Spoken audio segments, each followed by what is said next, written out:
Hello, I'm Kim Dodsworth with another short story of quality for you. Marnie Walters-Burgess has been contributing her prize-winning stories to our program for some years now.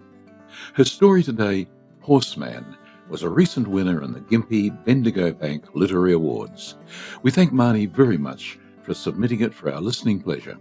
Set after World War I, when the horse was still a major player in the Australian economy, it reminds us of the best of the Bulletin magazine writing of that era. Listen and enjoy Horseman.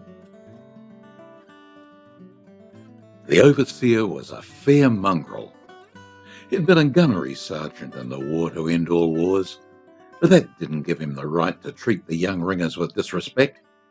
Anyone would think they were a bunch of army recruits, the way he spoke to them. And horses, there wasn't anyone who could tell him about horses. He knew how to break them and make them. He rode a horse 100 miles in a day at Beersheba, and the young ringers held the traditional admiration for him that they afforded all light horsemen. That set him up to take every advantage of them and their horses that came his way. He was a mongrel. Bobby had observed him around horses. They refused to offer him his anticipated respect. But the overseer was clever. If a horse was too fractious, he'd pass it on to one of the young ringers who had no argument against his orders, no comeback to his derision. Bobby had little time for him. As the horsebreaker, he'd been employed to sort out the station horses and work the best ones. The deal was between him and the station owner. The overseer had nothing to do with that. So when the work had temporarily cut out and there was no mustering on for a week or so, Bobby was left peacefully alone with his work at the yards. No one visited his camp down beside the river. No one intruded upon his concentration with the young horses. When the sound of two horses on the road past his camp alerted him, Bobby investigated. It was the overseer, and he looked like he was going to church. Bobby recognized the horse he was riding as one that the ringers avoided. They'd nicknamed him Dozy, because he was too slow and reluctant to use around cattle. The mare he was leading was more famous as the one who once dropped the overseer in the dust when he went for a fast turn. There had been payback. From then on, the overseer gave her no spell from work. He often forgot to feed her and never took a rasp to her feet. As a consequence, she was lame. Her coat was rough and matted with sweat, and there was a sore under her girth. Her eyes were weeping with the swarming flies, and the mane had been hacked off at the poll and withers to stick up haphazardly along her crest like a broken picket fence. Bobby overlooked his irritation. "G'day, Mick." "G'day, Bob," returned the overseer. "You look like you're off to a wedding." "Engagement party, actually." Mick forced a smile. "Thought I'd drop the old horse off at the ridge paddock on me way." That'd be right, Bobby thought. There was scarcely enough grass in the ridge paddock to feed a goat. It wouldn't matter to the overseer, Bobby mused with some disgust. He was probably going to shoot her anyway. The overseer rearranged himself in the saddle and looked perplexed. "I'd be happy to sell this horse to someone if I could find a buyer." "How much do you want for her?" Bobby asked tentatively. He really didn't need another horse, but he was curious. "I'd take 30 quid for her." Bobby was non-committal. "Yeah, righto." The overseer saw the chance of a sale diminishing. "I'd take 20. "Nah, thanks, Mick, but I don't need another horse that bad." "How about 15? Bobby knew he had the advantage now. "I'll give you 5 quid for her. She's a bit run down." The overseer paused, figures running through his head. 5 quid? That's a lousy offer." Bobby shrugged. "Best I can do. There's any amount of horses here I can take me pick of." The overseer did a quick calculation of his debts. 5 quid was better than nothing. "Righto," he said finally. "I'll let you have her, only because I'm in a hurry." As Bobby watched the overseer ride away with his fiver, he gave the old horse a pat. "Bet you're glad to be shot of that bastard," he said quietly, then turned the mare out into the small holding paddock with a few of the others. Before he began his daily routine with the horses he had yarded that morning, Bobby took a little time with the new one. The first thing he needed to do was dress her feet. No foot, no horse.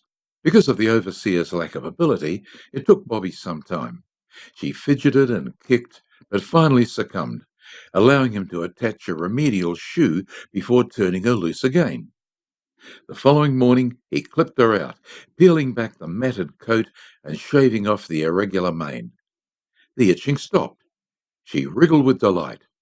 Without the cover of the rough coat, though, her ribs and hips stood out under her hide like a hat rack, and Bobby was again amazed by the overseer's contempt.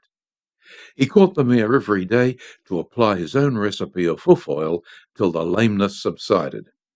After 3 weeks of care, her ribs scarcely showed and her feet became sound. He took a brush to her, and gradually the new spring coat began to shine through. When her health and strength returned, he saddled her up to ride over the big paddock to check on the other horses. At first she was inclined to prop, but he urged her forward with his long legs when, without warning, the mouth became lead against his grip and the back legs kicked out. A series of low bucks followed. Ignoring her bad manners, Bobby pushed her forward against her will until she was cantering before she realized. She put in the odd buck at the canter, but nothing could unseat him. After a month, good feed and regular work allayed her bad temper. Padding the girth gradually healed the girth gall, and her mouth, which had become calloused from worn-out bits and insensitive reining, became responsive to Bobby's hands. No longer did she fear the bridle. She nickered to him when he went to catch her. She followed him to the gate when he turned her out. Increasingly, Bobby used her in his work, and she became the steady lead to some of his unbroken youngsters. Performing regular work transformed her completely, and with the return of the ringers, she was ready to take her place with the station's working team. Late one afternoon, when Bobby had finished his chores and boiled the billy, Mick showed up at the camp. "The boys told me you had a couple of good horses you've been working on." "Yeah, got a couple." He didn't offer Mick a cup of tea. "Give us a look at them." Cup in hand, Bobby took Mick to the holding yards. "I only got 2. That wall-eyed gelding over there and the mare." "Crikey, I like the look of that mare. How old is she?" "That's the—" Bobby stopped himself. He was about to admit she was the same mare Mick had sold him for a $5. "She's around 8. "Good stock horse?" It was clear Mick, the great horseman, saw no similarity to the nag he had recently sold, and Bobby smiled at his gullibility. "Oh, yeah, she can work all right." "How much do you want for her?" £50. "50? That's a bit steep. I'd like to see her work under saddle for that sort of money." It didn't take long for Bobby to catch and saddle her. He was on a mission now. Under his hands she worked efficiently and calmly. He rode her back to where the overseer stood, watching with concealed glee. Mick knew if he could get her at the right price, he could sell her on for a fortune. "Tell you what," he said, his eyes coveting the mare's sleek lines. "I'll give you 40 for her." Bobby dismounted, unbuckling the saddle with a sly smile. "That's a long way from 50. "45, then." "You're wasting my time, Mick." Mick hesitated. 50 was a lot to pay for a workhorse, for any horse, but she looked so damn good and worked so competently under saddle that he couldn't resist. Finally, he conceded. "All right, 50 then." He pulled out his wallet, pleased with himself. He was going to make money on this nag. No bush drover could get the better of him. He could tell a good horse when he saw one.